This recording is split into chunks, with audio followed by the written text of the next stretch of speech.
Middle of the week, ladies and gentlemen. The time is flying by. Thank you for joining us in the garage for the Court of Public Opinion. And whether you're watching us on Facebook or you're listening to us as a, what's it called again, Pete? Podcast. A podcast. Yeah, dear oh dear. It must be sort of selective generational forgetfulness. But it is an amazing technology that I can listen to so many different things either on my iPhone or my iPad, which is probably what confuses me when I'm talking about podcasts. I think of iPod and iPad and anyway. The bottom line is you're there, and that's what is important. We'll look at some of the things that have caught my eye during the day. Something which is interesting. We were talking the other day, Andy Martin, who has organised for this Facebook page to be put on as a podcast, we were talking about ways in which we can set up a small mixing console or switching box, and we can take phone calls.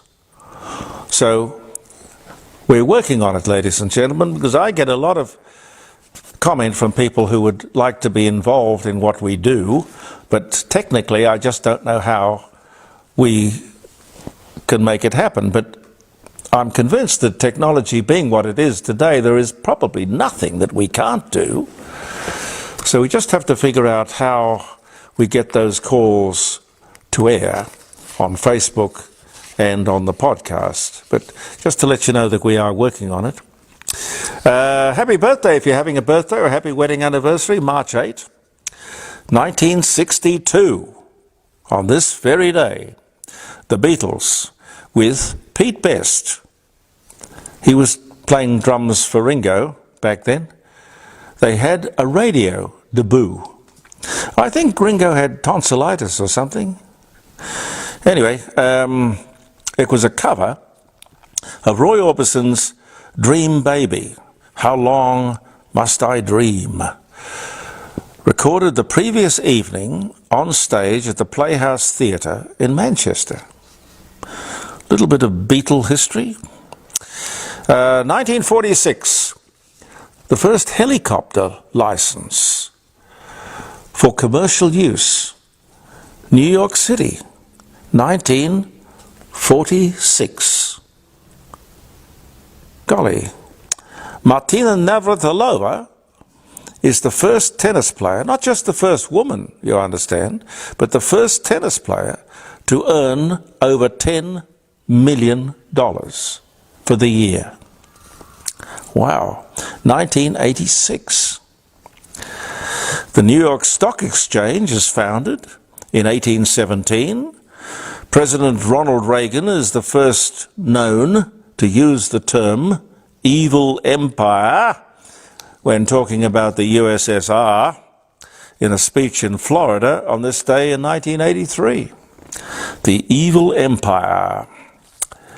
Oh, that's an interesting one. 1495. 1495. John of God, Portuguese-born saint, founder of the Hospitaller Order of St. John of God, was born in Portugal. He died in 1550, but born this day in 1495. Why that's interesting is that can't remember how many years ago it was now, but I was asked to become a Knight of St. John, which is a very, and I didn't know, I'd heard, of course, of the Order of St. Michael and St. George, which is the knighthood that we are, most familiar with. But the knighthood of St. John goes back to the days of the Crusades, when the Hospitallers were the people who were charged with looking after the Crusaders. You can imagine that is way before the order of St. George and St. Michael, or St. Michael and St. George. So I'm very proud to be a Knight of St. John. I really am. A very wonderful group of people in every city and in most countries of the world. What else can I tell you? 2014, the Malaysian Airlines flight MH370 with 239 people loses contact and disappears, prompting the most expensive search effort in history and one of the most enduring aviation mysteries. They've never found what happened to flight MH370. Yeah, we probably never will, you know. 2014. The Young Ones with Cliff Richard, released. On the back of it was Living Doll. It was a... was it Coronet? No, EMI, I would think, probably. Record. That was 1960. Yeah. Re-released 1986. You know, that man, while the radio stations never really played his music, Cliff Richard, every time he had a record release, it went to #1. And most people, the conventional thinking was, if you didn't get radio stations to play your music, you would never have a hit. He has defied that for a long time. I don't know when he fell out of favour with radio stations, but he did. But a great, enduring talent. Sir Cliff Richard. George Martin, British record producer, The Beatles, most notably. He dies at the age of 90 on this day in 2016, coinciding with that day back in 1962 when the Beatles had their BBC radio debut. That would have been before George Martin got involved too. Ferdinand von Zeppelin, the German general and inventor who founded the Zeppelin Airship Company, he dies at 78 on this day in 1917. And Joe DiMaggio, the American Baseball Hall of Famer, he dies of lung cancer in 1984 on this day in 1999. Some of the things that caught my eye on this day in history. Oh, Lordy, what are we going to do with Australia Post? Australia Post announces a loss. That's a big loss too. But it still baffles me. These people have a monopoly. A fabulous network, Australia-wide, 60,000 workers, one of the most respected brands in the country. They must be doing something very wrong. All right, I know people aren't writing letters the way they used to, but you have to anticipate sometimes. You know, you sit around a board table, I've done it often enough in my life, and you look at opportunities and threats and things that you don't really see at the moment, but you know they're out there somewhere representing either an opportunity or a threat. Perhaps the new boss would be well advised to offer the senior executives a bit of an incentive to succeed. Could I perhaps suggest, if it wasn't too rude, some Rolex watches? I don't know.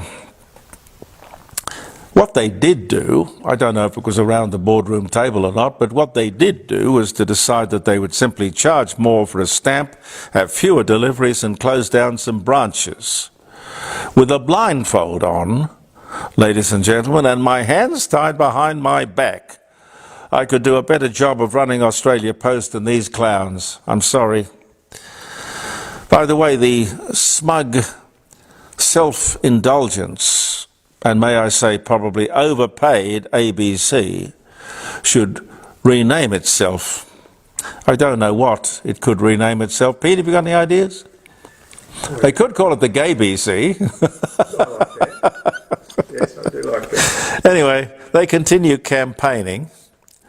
I suppose it's their right to do what they want to do, what they seem to think is right in broadcasting. But the agenda is unbelievably visible, but sadly not reported or open for discussion as it should be, apart from, of course, here in the court of public opinion.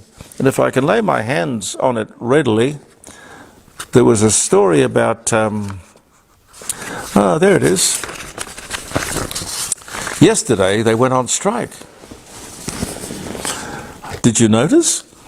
Anyway, ABC staff were offered $1,500 bonus and a 10.5% pay rise on the taxpayer, but they still want more. And now, they walked off the job for 40 minutes yesterday, and it says here, even their strikes are lazy.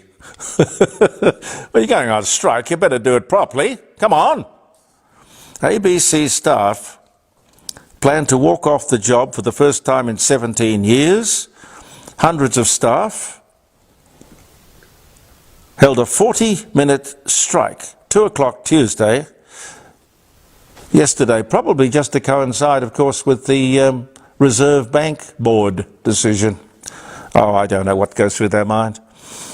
Anyway, they rejected the taxpayer-funded National Broadcaster's offer of a 10.5% pay rise over 3 years with a $1,500 one-off bonus payment. No better offer was forthcoming when Media, Entertainment and Arts Alliance Union representatives met with the ABC management. Dear. I don't know what you could say. Tell you what, if I'd known about it earlier in the week, I would have said, look, I tell you what. In fact, I think Ben Fordham suggested something similar on 2GB. He does breakfast on 2GB. We would have volunteered. You go on strike. We'll go on and say some things that wouldn't have been heard readily on the ABC for probably 50 or 60 years. Anyway, John sent me a comment. Doctors in China and perhaps Australia could be accused of playing God with regard to editing the human genome. Yeah, we talked about this the other day. What do you say about IVF? This is John. What do you say about IVF, where there is embryo selection? This is where only the perfect embryos are chosen to be fertilized. There's a tad playing God in there, isn't there?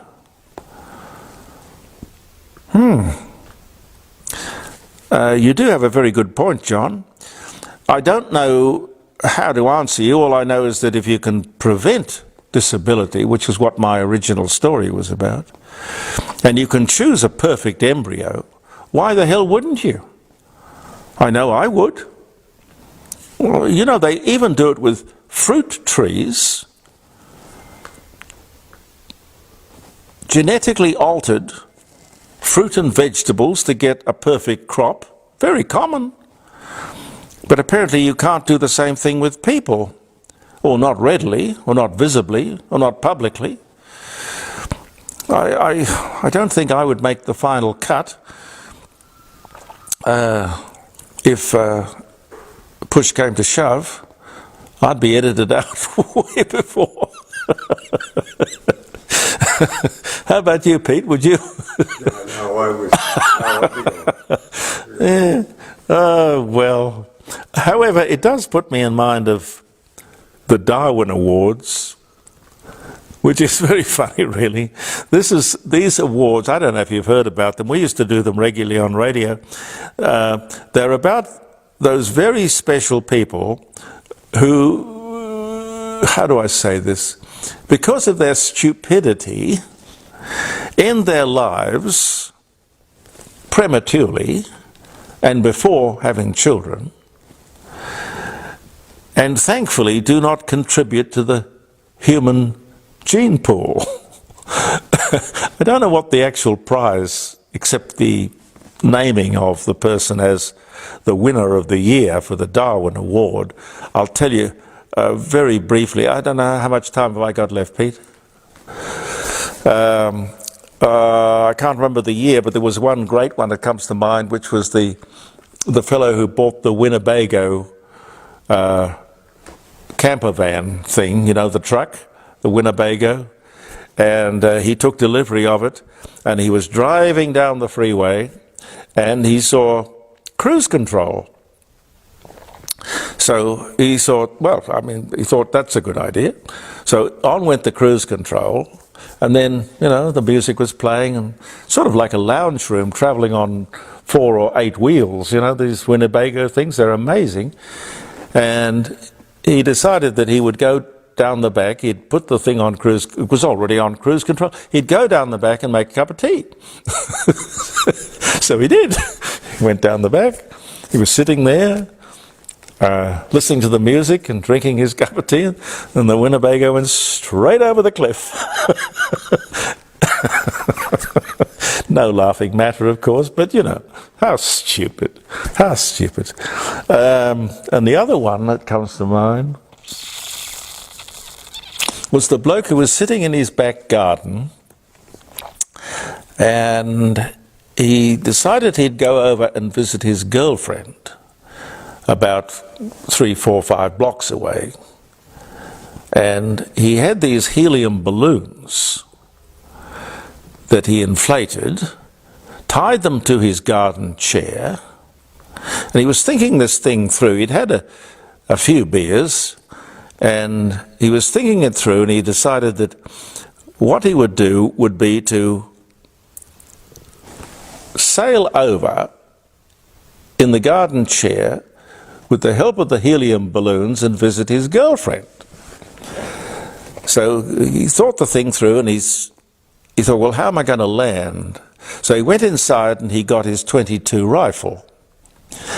Then he decided he needed some beer, so he took a crate of beer, his .22 rifle, and off he went. And I do mean off, because the helium balloons he had attached to the garden seat, chair, took him way beyond his destination.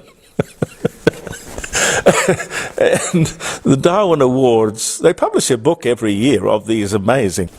And an incoming jet is reported to and recorded to have said to the control tower, flight, whatever it was, to control,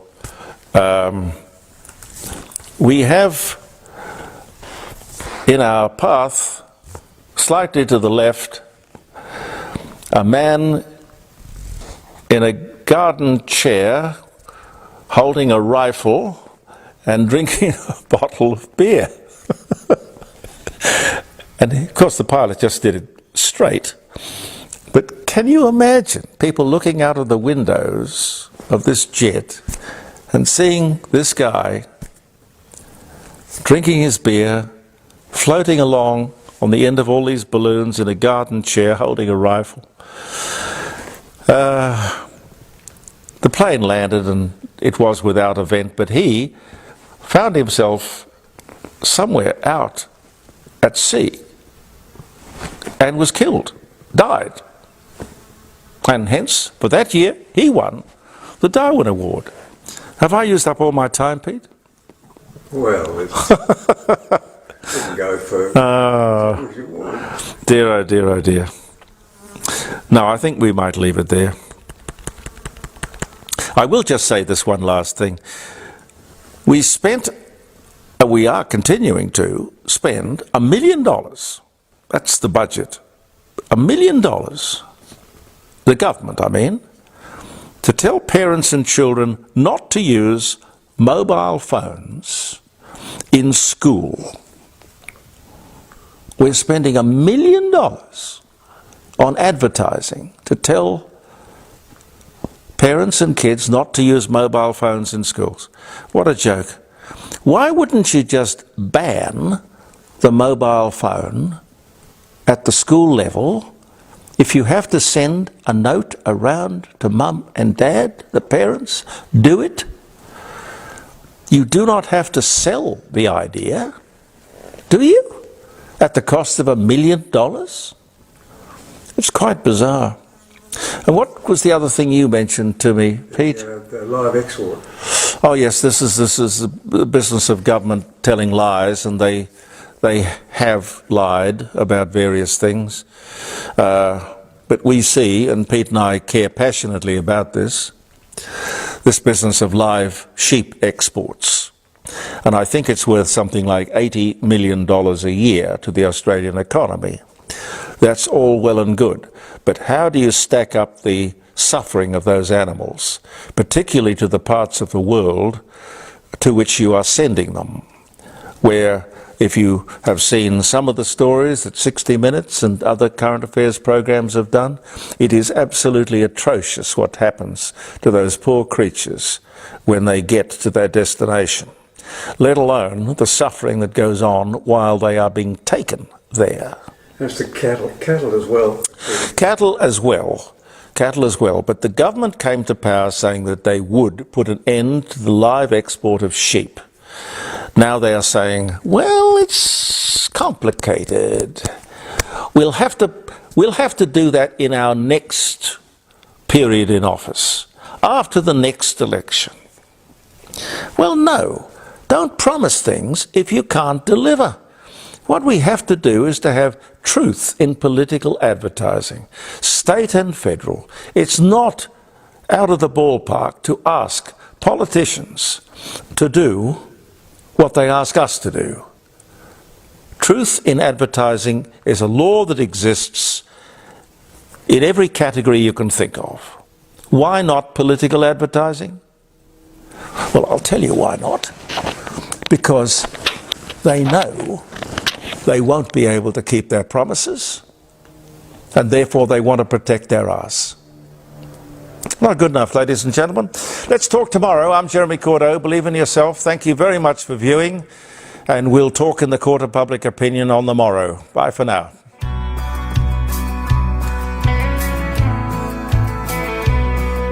They've loaded up another ship with 30,000 head. A death ship bound for the Middle East, and a callous halal death. Lambs to the slaughter, their throats slashed and bleeding,